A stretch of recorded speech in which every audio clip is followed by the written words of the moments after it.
The reason you can't save money is very simple. One, you buy too much things, buy too much stuff, especially stuff you don't need, right? Everybody likes to indulge in food. Um, Everybody likes to take themselves out here and there and buy things that they need.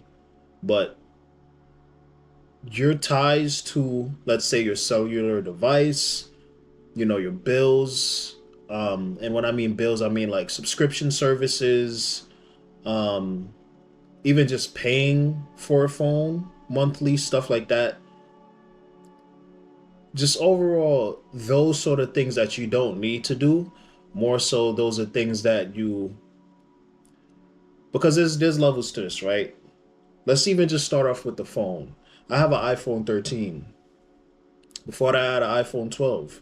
And before that, I had an iPhone 10. And the iPhone 10 was the first phone I ever bought by myself and was like, okay, I'm going to get this phone. I've only gotten phones through deals. Like me paying cash, because I want to get the iPhone 15 or maybe 16. But on the site, it says for me to pay cash would be $700, right? Now, if I was to pay for that, I could pay for that right now, many times over, right? But if I was to pay for that right now, that would hurt me on a spiritual level. Like I would feel that in my soul, not because it cost so much, but because like that was the time that I put into that to get that amount of money. Like that's time I'm using my body. Like I'm using joules of energy and force to produce that sort of work for the company that I work for to get that money. And that's not easy work, right? Y'all see the shit that I do on my page. My job isn't easy. There's way harder jobs out there. My job is easy compared to these other, blue collar jobs, but my job still is taxing to my body. So me paying for that not only is just I think a dumb financial decision unless I could pay for it 30 times over, but it's also something in which is either you're going to be paying for it all in one, which would hurt. You would just want to clip it and you would pay for it 700, 800, $1,000 sometimes. That would hurt on an emotional level, as well as just paying for something monthly. Like on the site, it says 36 months. You're paying for a phone $20. Like that might seem like a good deal to some people. That might be a smart thing. But if you're already paying for other things, like for me, I'm paying for rent and my gym subscription, and that's basically it. I have other things that I have to pay for, but that's really it in terms of stuff that I'm worrying about right now. Um, and once you start to stack that, let's say you pay for your phone and you're also paying for your car note, you're paying for your health insurance, then you're paying for, subscription services. Those ultimately gather and culminate in just you having so many chains on you. And when I mean chains, I mean one arm is cuffed to three different things. Like let's say subscription services, your phone, and your car bill. And it's chained to other things that you might need and have to pay for. So what I'm getting at here is you don't want to have too many things that you have to pay for. And that's one of the big reasons as to why it took me a while to save money, because I was always door dashing, subscription services. Now I still pay for, let's say, Amazon Prime, maybe Walmart Plus. But that's really when I want to buy stuff, right? Amazon Prime is very good for getting things next day or sometimes even same day. Walmart Plus, I like things same day. And I usually really use these things on the days that I get paid or days around that. Because I know when I'm about to get paid, I could be like, I could spend some money on food or buy like some clothes or some shoes here or there, especially after I have rent, right?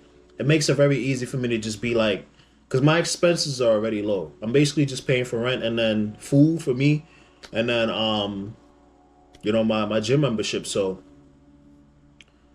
and that's another thing too. You want to keep your expenses low. Like my rent isn't like low, but it's manageable, right? I'm only paying a couple $100 for rent. So when you pair only being able to, because the past 3 years, like I said before in my previous videos, I was basically broke. I didn't have more than $400 in my name at a time, and even when I had $400 to $500 in my name, I really felt safe, and that's saying a lot. Like that's nowhere near the target amount someone should be having in their pocket just to feel safe, right? Even the amount I have right now, I don't even feel safe. Because as soon as you have to spend it for rent, or you know, knock on wood, you lose your job or some shit, God forbid, it'll still hurt to take chunks out of your savings just to accommodate for that, right? Um, but yeah, my rent is low, so it's like when you have low rent, low expenses, you make your rent relatively fast. It makes it so that your life is less complicated. What we want to do here is make our lives less complicated. If you are making a ridiculous amount of money, I personally don't think that you should be moving out and getting stuff. That's like an ego thing. You want to move out because you want it. It's like a, like you want it sort of thing. And I do think that there's something to be had and something to be gained within increasing your struggle so you become more, accustomed to how this life works. There's merit in that. But we want to, like, the biggest thing I'm trying to push on this channel is leverage, because I didn't have any of this leverage growing up.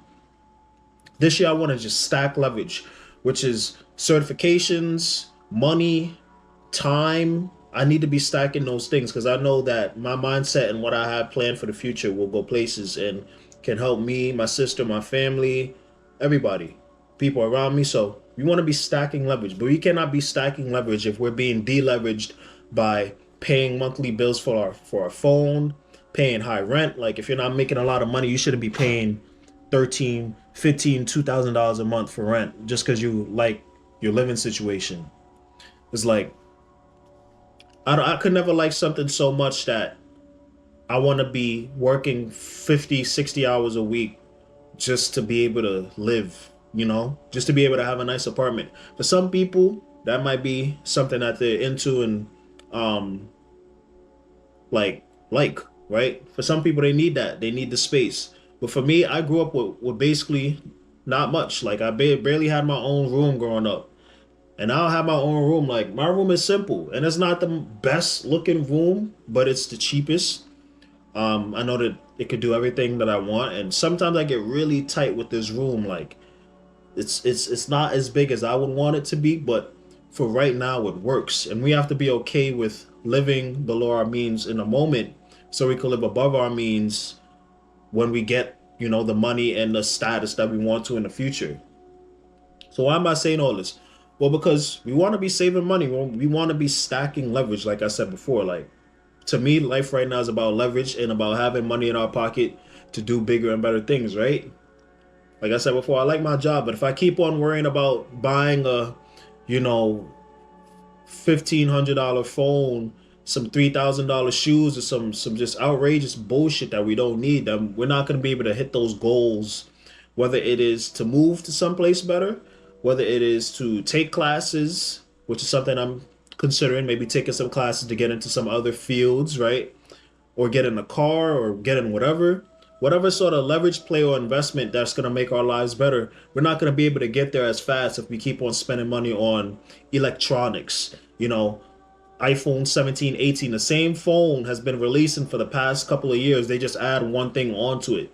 Especially with iPhones, like, little do you know, if you know, Samsungs have been better than iPhones since forever. But since everybody's on the iPhone platform, and now there's some interconnectability between both Samsung, Android and iPhone. Now it's like people are going to be more just catered or wanted to be on the iPhone platform. But we really are overpaying for these phones, right? Some of the just like entry level model Android products are way better than the iPhone 16, 17. It's like, if you know, you know. But this is another way that consumerism and these brands try to get you to, buy into something that they say you think you need, but you're really just paying for the fact that you get to go around saying you have an Apple iPhone. My phone is sitting over there. It's an iPhone 13. I want to get a 15, but I'm waiting for my phone company to give me that deal for the upgrade path. I'm not going to pay $600 out of my pocket just to get a fucking new iPhone. When that one breaks, God forbid it isn't soon, or before I get the upgrade path for my phone carrier, that's when I'll upgrade and I'll buy a new phone, right? But for right now, I'm not gonna be just forking over money for stuff like electronics and really, really nice clothes. Like, I shop at Walmart. Like, this sweater, I bought it and they actually gave me two. It's crazy. Like they gave me two of the sweaters. So it's like that's besides the point. But this is from Walmart. This is a nice oversized hoodie. I got on some simple sweats, and I invested in these Crocs. Like these, I wear every day. I wear these shits to work. I didn't have to buy new shoes. I just bought some Crocs, something I feel comfortable in. So you want to be able to like use your money, but use it effectively. Things like iPhones that hold value, but one little fall on the ground, it cracks. One little, like just any sort of thing, water damage, it gets fucked up. It's like you want to have your life be as simple as possible. If I buy a new iPhone right now, it'll be cash. I will work extra hours. I will work 7 days a week for the rest of this month if it means I'll just buy an iPhone in cash. I'm not going to be doing this thing where I'm just paying for something over time. I don't like that. I don't like payment plans because it basically means you need to work up until you pay that shit off. And I don't, I'm already paying shit off right now. So I don't need more things to pay off. That's the mindset you need to have when it comes to saving. And then the last part, there's really only two parts to this that I'm coming to understand, right? The last reason as to why you're not saving money is because you're not making enough. So when I was working part-time at my overnight stocking job, I was making on good weeks like $300-400 a week, which is nothing. It's literally nothing. Like the difference between how much money I was able to save within the first month compared to the past basically almost 3 years that I've been working at that job is insane.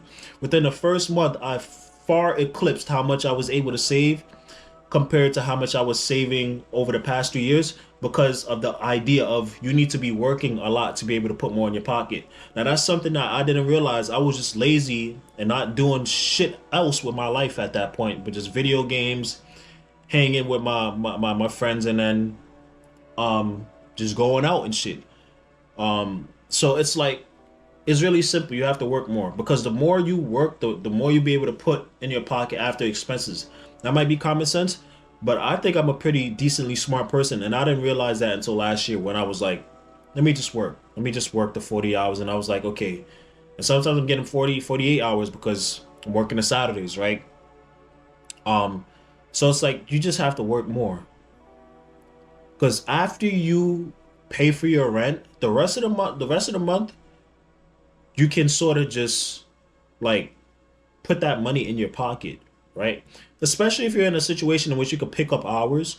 There might be days in which you made all your money, you made the money you need to really survive this month, and then you made extra money to just put in your pocket. And you could just be like, all right, I want to take this day off to work on this, or just have a day off for me. Like you could do that. You could consolidate your time once you're making enough money. You're making over your target goal for the month.